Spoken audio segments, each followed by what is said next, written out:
It looks like the most unpredictable. MotoGP has it all. Indeed it does. Who is going to be going for? Well, contenders everywhere we look. Tyre choice is crucial. It is very difficult to look past Marc Marquez despite that record that he has, and we will wait to see just how potent that Suzuki will be. On pole position for the 5th time in MotoGP. We've been racing in the Premier Class since 1949. The green flag about to be waved at the back camera.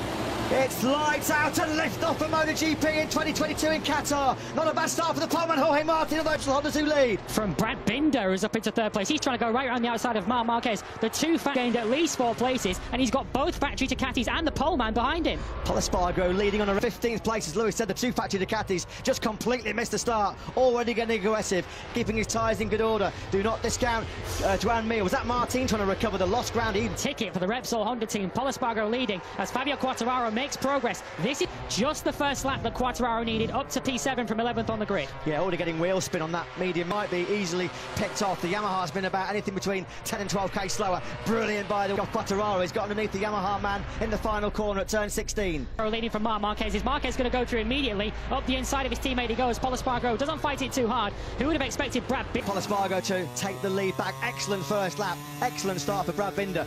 We've always said he's a Sunday man. Absolutely. He's ahead of Enea Bastianini, who is the leading Ducati on the road. Dropped 6 places to 19th. The Ducatis just did not get away. That's been a shocking start to 2020. Rear tyre on was Brad Binder now. That should pay dividends, you'd think, in the second half of the race. How much will Pol Espargaro mold? That's what so many people have told us in the paddock so far this weekend. It's going to be all about the last 6 or 7 laps and who's conserved the tyres the best. Pol Espargaro looking good at the front of this race. Joan Mir, though, is Joan Mir is able to hold the slipstream, and he's able to hold Enea Bastianini behind him, although Bastianini is the fastest rider on track. Well, Bagnaia and Miller need a 1:54.953.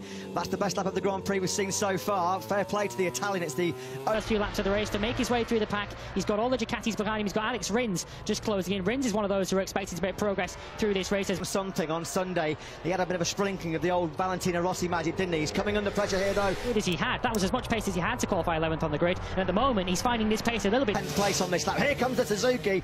We would not have seen this in the recent years. Will be a Suzuki nudging, what, 355 kilometres an hour. Jack Miller is the engine, the rear ride height device. That Suzuki, without any question, is back as a championship contender this year. Rins then now up into, what, 8th place. Yeah, Ducati aren't really getting the fastest lap of the race. That was only a 10th faster than the riders ahead of it. Here comes Joan Mir again, having a look up the inside. Brad Binder does take the beast just behind him. Binder crucially has been able to go for that medium Michelin front tyre as well, which gives him that well with their acceleration. They've got that better throttle connection, they've got more mechanical and electronical grit, and races in this MotoGP pack as well. So Mir's got his hands full here. Yeah, a bit of a queue now for him behind Pol Espargaro. Marc Marquez did show a wheel, of course, early on in the race. Bulbed at the front. We'll have to wait and see. Fabio Quartararo. Espargaro's not getting away here. He's not trying to get away as well, so he's just managing this pace. He's very, very wary, very conscious about her in 3rd place. Mir 4th. There's not been too much overtaking in this lead group. They all seem pretty happy to hold station right now and just let the tyre. Expect him to come good in the end of the race at all. He's down outside the points in 16th. Yeah, a bit of a horror show as well on the opening night here for Jack Miller. It has last year, of course, all the gossip and speculation about his future place in the factory Ducati team with hungry young riders like Martin and Bastianini. Year-old Ducati power trying to blitz past a Suzuki. What? A Ducati can't blitz by Suzuki on the start-finish straight here in Qatar. That just shows you clear evidence. That is not what we expected to be saying. Bastianini's having another look. This time he is going to get it done on Joan Mir, who's eased aside into turn 4. He's always had that pace late in a Grand Prix, but he seems to be making his move a little bit earlier. Taki Nakagami. Likewise, Frankie Morbidelli on his factory Yamaha start in 2022. He's down in 17th. He'll have the inside line and he eases by Marc Marquez on the brakes into first corner. So Marquez, is he going to first corner in the Grand Prix of Qatar last year? So it's an easy mistake to make. Simon, down to you for some thoughts. Yeah, just about their braking. They rely on it with their braking marker, but if this... The line from 6th place on the grid. He's been happy to make the front running here, of course. There's been missed opportunities, hasn't there, in the past of Pol Espargaro. From Brad Binder, still there in 2nd place. Bastianini in 3rd. Marquez 4th. Then it's Mir. And later Espargaro picking him off. Yeah, Mir's getting a bit beaten up here, isn't he? Getting a bloody nose. The former world champion. Miller must have some kind of problem then, as Lewis said. He's dropped all the way back. There's a yellow flag as well. Yeah, Marco Bezzecchi's dropping down the field, unfortunately. The rookie who's had such an impressive weekend. Bezzecchi has dropped off the tower on the left-hand side of the screen, so we think something may have gone wrong. Mir looking to fight back against Aleix Espargaro. Both Suzuki's really in the middle of the battle has entered the gravel trap. Oh, Jack Miller doesn't have a lot of luck, does he, Australian, when he needs a good start to the year to ensure that he's putting himself at the forefront of the minds of the Ducati management for that coveted second off the lead at the moment, although that top four do appear to be getting a little bit of breathing space out of the front, but it just underlines how competitive MotoGP is in 2022. Giannini will be holding the top 3 places with world champion Fabio Quartararo in 9th and runner-up last year Pecco Bagnaia in 10th. Still a bit of a 10-metre exclusion zone around Jack for a few minutes. Yeah, this isn't the red mate Marc Marquez. Will that still give up good grip at the end of the race? Brad Binder perhaps sitting pretty in second place, but they're way out of contention at the moment. Yeah, I suppose the big question in terms of victory hopes here, can behind his teammate Joan Mir. He in turn then's got about 4/10 back to Marc. Confident in his race pace on the factory of Aprilia. The pace then drops to a 1:54.465. Here's the... Say a cuss word and the word electronics. That's really cruel for Jack. TM were in a world of trouble. They seemed in all sorts of problems. Seemed in a world of trouble back in pre-season testing. They made a step forward at the Mandalika test, but we never thought that we'd see Brad Binder. Well, now trying to get the switches, aren't they? Switch the mappings to try and maybe preserve a bit more tyre life as we get into the second half of this Grand Prix. Miguel Oliveira looks like that's on the outside of turn 1. Well, unfortunately, this just continues his horrendous run. He scored just 9 points in the last 9 races of last year with 4 DNFs, and unfortunately... Whether Marc Marquez is just sitting pretty in 4th place, he seemed to want to talk his chances down over the course of the weekend of challenging for the win and for the podium. It's pretty clear at this... Of course, the boss of the Gresini team, the widow of the late former 125cc world champion Fausto Gresini, fantastically carrying just night for the Ducati Lenovo team. Jack Miller already out, and bitterly he runs over to console Jorge Martin. Pol Espargaro, look, he's already looking if he's making a bit of a gap out of the front. He's a 1/4 of a second, 3/4 of a second, should I say, clear.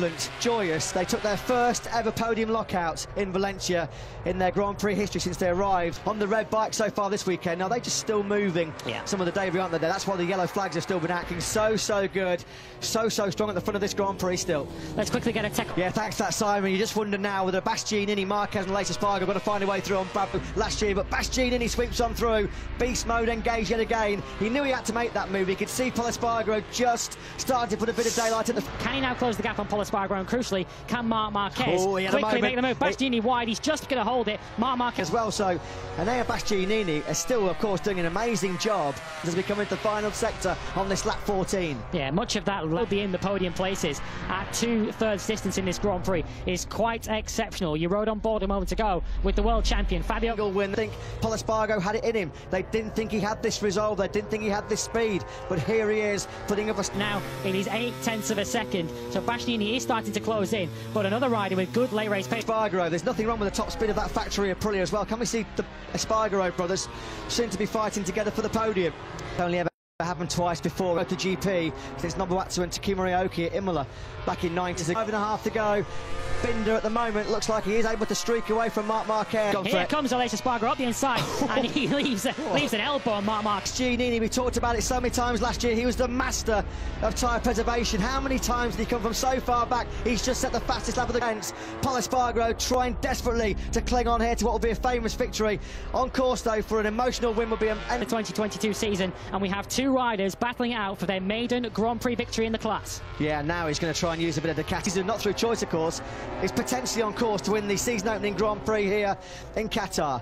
They come through the fast right-handers. Put the attack at turn 15. No, he's not going to take the big risk. It just looks... A shake from the nose of that Honda for Pol Espargaro as he came round turn 14, but here's where we expect the straight past Pol Espargaro. Can Pol Espargaro get back past? Does he have any grip on the brakes to get past? No. Bastianini gets his stop to Pol Espargaro. In fact, runs wide. Brad Binder's in second. Pol Espargaro's got back on in 3rd. He's just managed to hold up his brother, but yeah, now, what an emotional win this would be. Oh, this team was set up by Fausto. But this is the rider that they're all trying to catch, and Enea Bastianini continuing to lap pretty solidly in the 155s. Brad worked out, although at the moment He's hanging on to the podium. He's coming under pressure though from his older brother Pol Espargaro. There's a bit of bragging rights at stake here, as well as 16 points for the race. A 1:54.6. That was 8/10 faster than Fabio Quartararo. So Quartararo actually might lose. Seeing on this final lap is between the two Espargaro. He loved and lived for racing.